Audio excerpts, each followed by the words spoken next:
Mission Control, this is Explorer 3. I'm approaching the coordinates you sent. Visual confirmation, there's definitely something here. My name is Sarah Chen, and I've been an astronaut for 8 years. This is my third deep space mission, but I've never seen anything like what's floating in front of me right now. The coordinates came from an emergency beacon, weak signal, barely detectable. Command said it was probably space junk, but protocol demands investigation. Explorer 3. This is Houston. Can you describe what you're seeing? I adjust my ship's orientation to get a better view. What I'm looking at shouldn't exist. It's a space station. But not one I recognize from any NASA, ESA, or Roscosmos database. The design is familiar yet wrong somehow. Like someone took a standard research station blueprint and modified it in subtle ways. Houston, I'm seeing a research station. Roughly the size of Harmony module, but the configuration is different. No identification markings visible. It appears to be intact. The station is rotating slowly. Its solar panels catching sunlight. Everything looks normal, operational even. But that's impossible. This sector has been empty for decades. No scheduled missions, no authorized construction. Sarah, we're not showing any registered stations in that grid. I double-check my coordinates, triple-check them. Position confirmed, Houston. Grid 77 Alpha. I'm uploading visual data now. As I maneuver closer, details become clearer. The station's lights are on, actual lights. Not just emergency power, but full operational lighting. I can see through some of the viewports. There are illuminated corridors inside. Houston, this station appears to be fully operational. I'm detecting atmosphere, artificial gravity, everything. But there's no heat signature from life support systems. That's the first thing that makes my skin crawl. Operational station, but no thermal emissions from the life support. How is that possible? Explorer 3, maintain safe distance while we analyze the data. Do not approach within 50 meters. But I'm already closer than that. The station looks so normal, so inviting.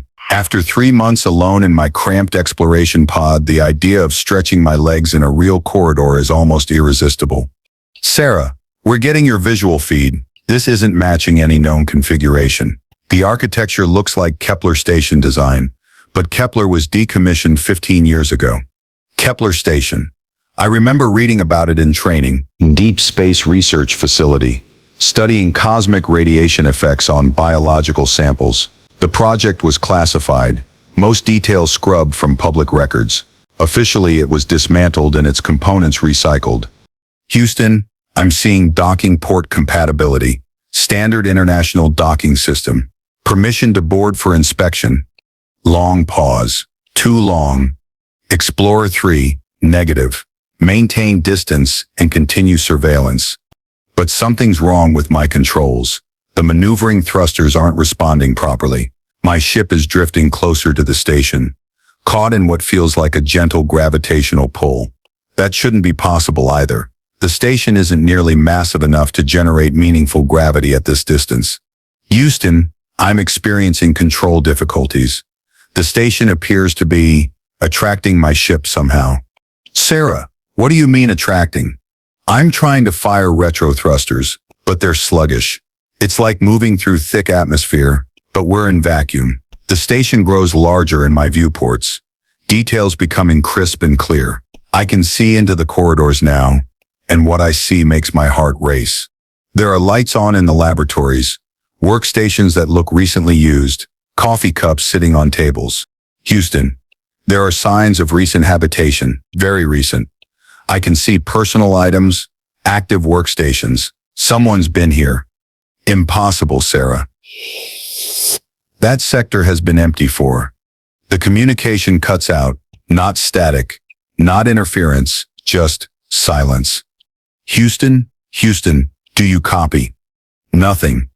My ship is now less than 10 meters from the docking port. At this rate, I'll make contact whether I want to or not. I try the manual controls, but they're completely unresponsive. It's as if something else is piloting my ship. The docking port approaches my ship's nose. I feel the gentle bump of contact, hear the mechanical whir of the docking clamps engaging. My ship shudders slightly as the airlocks seal together. Well, I'm here now. Lowe's might as well look around. I run through pre-boarding checks. Atmosphere on the other side reads normal Myers 21% oxygen. Standard pressure. Temperature is a comfortable 72 degrees Fahrenheit. Everything by the book, except for the impossible fact that this station shouldn't exist. I cycle through the airlock and step into normalcy. The corridor looks exactly like every other space station I've been on. Clean white walls, LED strips providing even lighting. The subtle hum of air recycling systems. If I didn't know better, I'd think I was aboard the ISS. But I do know better. Hello? I call out. Anyone here? My voice echoes down the corridor, but there's no response. I check my portable comm unit, still no contact with Houston. The station's communication array must be interfering somehow. I move forward, my magnetic boots clicking against the metal flooring. The station has artificial gravity, about Earth normal, which is unusual for a research facility. Most stations operate in microgravity to save power. The first compartment I enter is a laboratory, biological research, from the look of the equipment. Microscopes, sample containers, centrifuges, everything clean and organized, as if the shift just ended and everyone went home for the day. Except there's a coffee mug on one of the workbenches. I walk over and touch it with a gloved finger. Warm. Not just warm, hot. Steam is still rising from the surface. What the hell? I look around the lab more carefully. A notebook is open next to the coffee mug, filled with handwritten notes. The ink looks fresh, as if someone was writing in it moments ago. The date at the top of the page is today's date. This is impossible. Even if someone was here, which they shouldn't be. Now, how would they have today's date? We're in deep space, weeks away from any calendar system. I flip through the notebook. Page after page of research notes, all in the same handwriting. The subject appears to be something called temporal displacement effects in isolated quantum systems. I don't understand most of it, but the diagrams look familiar somehow. A sound from the corridor makes me freeze. Footsteps. Slow, deliberate footsteps, getting closer. Hello? I call out again. I'm Sarah Chen, from NASA Explorer mission. Identify yourself. The footsteps stop. Then they start again, faster now, but coming directly toward the lab. I move to the doorway and peer down the corridor. It's empty, but I can definitely hear someone walking. The sound is coming from around the corner, maybe 20 meters away. I'm here to help, I say loudly. Are you in distress? The footsteps stop again. Then I hear a voice. Sarah. My blood turns to ice. It's my own voice, speaking my own name. Sarah, the voice repeats, exactly matching my inflection, my accent, everything. I'm here to help. Are you in distress? It's repeating what I just said in my exact voice. I back away from the doorway, my hand instinctively moving to the emergency beacon on my belt. But what would I signal? That I found an impossible station where someone is impersonating me perfectly. The footsteps resume, closer now. I can hear breathing, a slow, steady breathing that matches my own respiratory pattern exactly. I move deeper into the lab, looking for another exit. There's a maintenance shaft in the far wall, but it's too small for a person in a spacesuit. I'm trapped. The footsteps stop right outside the lab door. Sarah, my own voice says from the corridor. Why are you hiding? I don't answer. I can't answer. The rational part of my mind is screaming that this is impossible, that I'm having some kind of breakdown. But the animal part of my brain is focused on one thing. Survival. I know you're in there, Sarah. I can hear you breathing. And that's when I realize I'm holding my breath. Shadows move across the doorway. Someone, something, is standing just outside but not coming in. Who are you? I whisper. I'm you, comes the response, still in my perfect voice. I've been waiting here for you to arrive. That's impossible. Is it? Look around, Sarah. You're on a station that doesn't exist, talking to someone who sounds exactly like you. Maybe impossible is relative. I force myself to think rationally. Maybe it's a recording. Maybe someone has been monitoring my communications and using voice synthesis technology.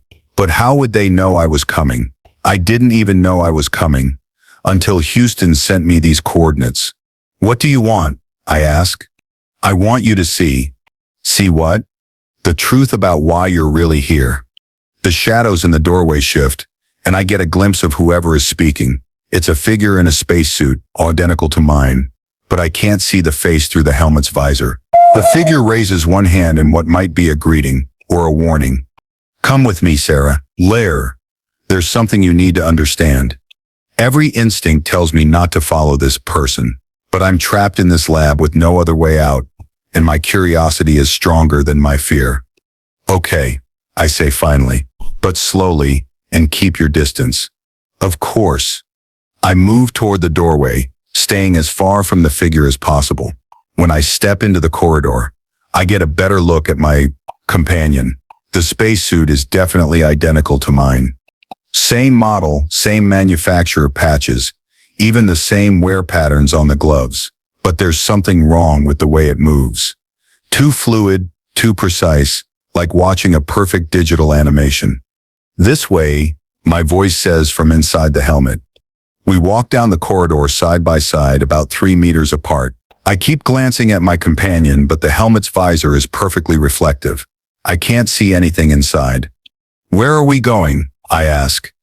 The command center, where the logs are kept. What logs? The records of everyone who's found this place. That stops me cold. Everyone. Oh yes, Sarah, you're not the first. This station has been collecting visitors for quite some time. We reach a junction where the corridor splits in 3 directions. My companion points to the left branch. How long has this station been here? How long has this station been here? I ask as we continue walking. That's complicated. Time works differently here. What do you mean? You'll see. The corridor opens into a large command center, filled with monitors and control stations. But what catches my attention immediately are the walls. They're covered with photographs. Hundreds of photographs. All of astronauts. All of different people, in different spacesuits, from different eras. Some look like they're from the early days of space exploration. Others appear more modern, but they all have one thing in common. They look confused, frightened. What is this place? I whisper. A collection point, my companion explains. This station exists at a convergence of temporal anomalies. It draws in explorers from across time and space.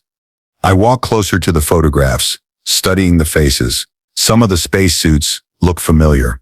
NASA designs from different decades. Others are completely foreign, using technology I don't recognize. These people, what happened to them? They stayed, just like you will. I spin around to face my companion, but the figure hasn't moved. Still standing in the doorway, perfectly still. I'm not staying anywhere. I have a mission to complete. Do you? Check your chronometer, Sarah. I look down at my wrist display. The numbers don't make sense. According to my instruments, I've been on this station for 6 hours. But it feels like minutes. That's impossible. I just got here. Time moves differently here. Minutes become hours. Hours become days. Eventually you stop counting.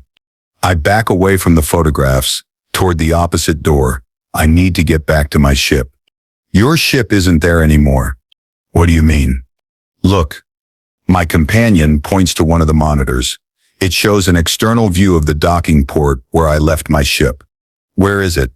Temporal displacement. Your ship returned to its original timeline. You stayed here. Panic starts to rise in my throat. That's not possible. Ships don't just disappear.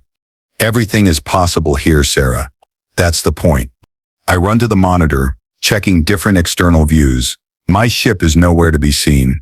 According to the timestamp on the footage, it undocked 3 hours ago. But I never authorized undocking. I never even went back to it. How do I get home? You don't. This is home now. I'm starting to hyperventilate. Lie feels thick, oppressive. There has to be a way, emergency beacon, rescue protocols, something. Look at the photographs again, Sarah. How many of them do you think tried to leave? I don't want to look, but I can't help myself. The faces staring back at me tell the story. Fear, determination, desperation, and finally, acceptance. But you're here, I say to my companion. You found a way to exist here. I've been here the longest. I learned to adapt. How long? I stopped counting after the first century. My legs give out. I sink into one of the command chairs, trying to process what I'm hearing. A century. On an impossible station that traps explorers from across time. This is insane. None of this is real. Reality is relative, Sarah. What you're experiencing is real to you. That's all that matters. I close my eyes, trying to think. There has to be a logical explanation. Hallucination from cosmic radiation exposure. Oxygen deprivation. Some kind of psychological break from isolation. But when I open my eyes, everything is still here. The photographs, the monitors, the figure in the identical spacesuit. Why me? I ask. Why was I drawn here? The station chooses explorers with specific psychological profiles. Curiosity, stronger than caution, willingness to investigate the unknown, even when logic says to stay away. And you? Were you like that too? My companion finally moves, walking over to one of the photographs. It's near the center of the wall, obviously placed there with care. The image shows a woman in an early 2000s Sarah NASA suit, smiling confidently at the camera. That's me, my companion says. Dr. Sarah Chen, mission specialist. Lost on a routine exploration mission in 2089. I stare at the photograph, then at my companion. That's impossible. I'm Sarah Chen. Yes, you are. So was she. So will be the next one. The next one? The station doesn't just collect explorers across space, Sarah. It collects them across time, multiple versions of the same people, from different timelines, different realities. I look at the photograph again. The woman does look like me, but older, different somehow. The same features but weathered by experiences I haven't had yet. How many versions of me are here? You're the seventh. Where are the others? They found their own ways to cope. Some explore the deeper levels of the station. Others work on research projects. A few have gone completely mad. I stand up abruptly, knocking the chair over. This is insane. I need to find a way out. There is no way out, Sarah. But there are worse fates than being trapped here. Like what? Like being trapped in the spaces between timelines. That's where some of the explorers end up when they try to leave. Floating in temporal voids, conscious but unable to act for eternity. I'm moving toward the door, but my companion's words stop me. Don't you want to know why you're really here, Sarah? I thought you said the station chooses explorers. It does, but not randomly. Each person who arrives here has a specific purpose. What's my purpose? To replace me. I turn around slowly. What do you mean? I've been the station's caretaker for over a century, maintaining the systems, welcoming new arrivals, helping them understand their situation. But I'm tired, Sarah. I want to rest. What happens if I refuse? You can't refuse. It's already begun. I look down at my hands. They're more translucent than they were a moment ago. I can see through them to the floor below. What's happening to me? Integration. You're becoming part of the station's systems. Don't fight it. Fighting only makes it more painful. The translucency is spreading up my arms. I can feel a strange tingling sensation, like my molecules are being rearranged. Is this what happened to the others? Some of them, others chose different paths. Let you, Sarah Marquette, all the versions of you, you always choose to help. It's who you are. I look around the command center, one more time, at the photographs of trapped explorers, at the monitors showing impossible views of space, at my companion who claims to be me from another timeline. If I do this, I become the caretaker. What happens to you? I get to rest, finally. And how long will I have to do this job? Until another Sarah arrives to replace you. The tingling sensation has reached my torso now. I'm becoming part of the station, part of its strange temporal machinery. But oddly, I don't feel afraid anymore. I feel purposeful. Will I remember who I was? For a while, eventually, the memories fade, but the core of who you are remains. I nod, accepting what I can't change. What do I need to know? The station operates on automatic systems mostly. Your job is to monitor the temporal fluctuations, welcome new arrivals, and help them understand their situation. Some will try to fight, some will despair, but eventually they all find their place. How will I know when someone is arriving? You'll feel it, a disturbance in the station's temporal field. Then you'll receive their distress signal and go to investigate. The process is nearly complete now. I can see through most of my body, and I'm starting to feel connected to the station's systems. I can sense the power flowing through the corridors, the air recycling through the vents, the artificial gravity generators humming in the lower levels. Is there anything else I should know? Be patient with them. Remember what it felt like to be confused and frightened. Yes? Thank you. My companion begins to fade away, becoming less solid with each passing second. In moments, she's gone completely, leaving only empty space and the echo of words. I'm alone now, but not really alone. I can feel the presence of others in the station, as in the previous arrivals who chose to stay, working on their projects, living their strange new lives. And somewhere in the deeper levels, I sense the ones who didn't adapt well, the ones lost in madness or despair. But I also feel something else, has a disturbance in the temporal field, faint, but growing stronger. Someone new is coming. I walk to the communications array and begin the process. I now understand instinctively. Generate a weak distress signal. Wait for a curious explorer to investigate. Guide them here with subtle gravitational manipulation. The cycle begins again. As I work, I think about the life I'm leaving behind. I mission my colleagues, my family back on Earth. They'll receive a report that Explorer 3 was lost with all hands during a routine survey mission. They'll search for debris, find nothing, and eventually move on. But I'm not really lost. I'm exactly where I need to be. The distress signal is ready. I transmit it toward the coordinates where I know a certain explorer will be passing by in a few hours. She's young, curious, determined to investigate every anomaly she encounters. Her name is Sarah Chen. I settle into the command chair to wait. Time moves strangely here, so a few hours might feel like minutes or days, but that's okay. I have nothing but time now. And somewhere in the darkness between stars, a small exploration ship receives an interesting signal. The pilot checks her instruments, considers her options, and makes the decision to investigate. After all, it's just a quick detour. What could go wrong? I smile, remembering asking myself the same question not so long ago. Was it a century ago? Time is relative here. The cycle continues. And somewhere in the depths of the station, in chambers I haven't explored yet, other versions of myself prepare for the arrival of another curious explorer. Welcome to eternity, Sarah.